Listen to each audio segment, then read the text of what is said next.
Olicha isa kalamefi ulfini Jesus isa danefi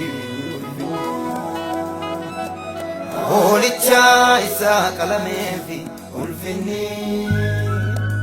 Jesus isa danefi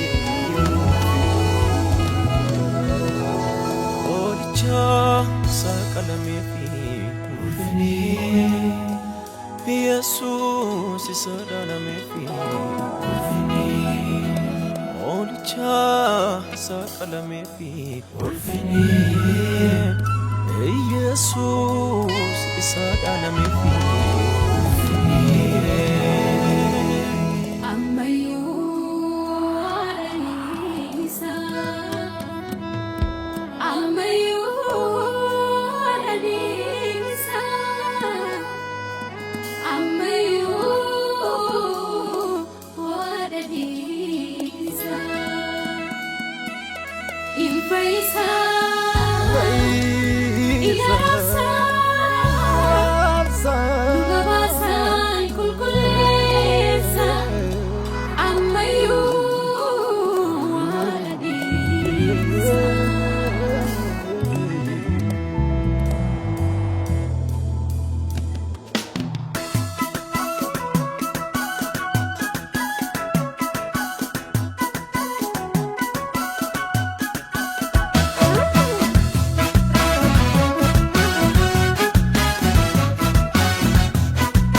Nasang talangga jalotan tumame madang kabamaleni mudang kabu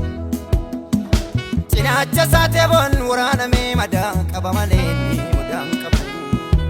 Markasa cingkarsan urame madang kabamaleni mudang kabu Mata sang kurati jalotan gumfame madang kabamale mudang kabu Madamale mudang kabu Madamale Madamale mudang kabu Madamale Madamale mudang kabu Madamale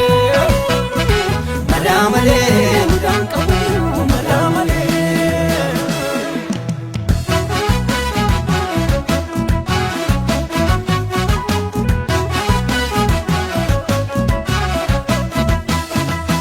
Imana fi min manalota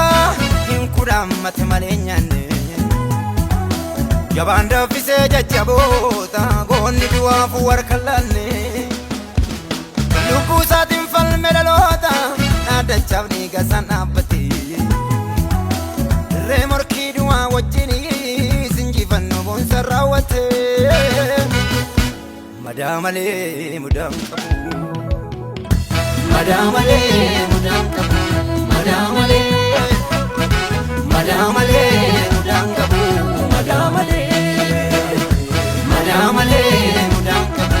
Madamale Madamale mudang kabu Madamale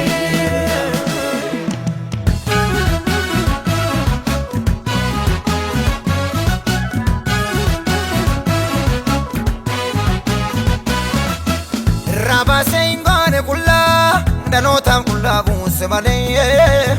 Ofinya telong ne kambira Yesam dilbi kusamale Lola se kulkullu di kesan Jubbu kenyatti nu kullese Ngarsa taasi se jirenya sa Mana galgala nu funde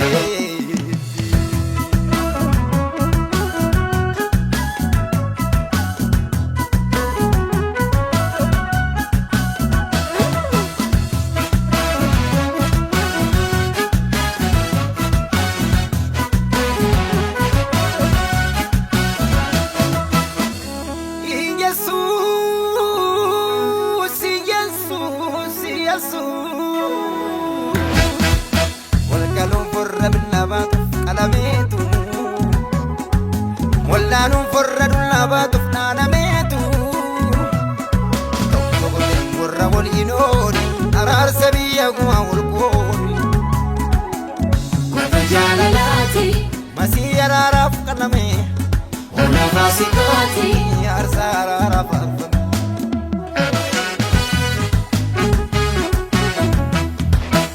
Goota jaalalaati hola araaraaf qalame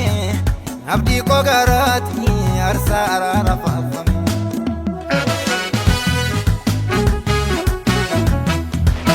hamminaan dhaloota hin gingilchu garaasaatti jibbaa inni tichu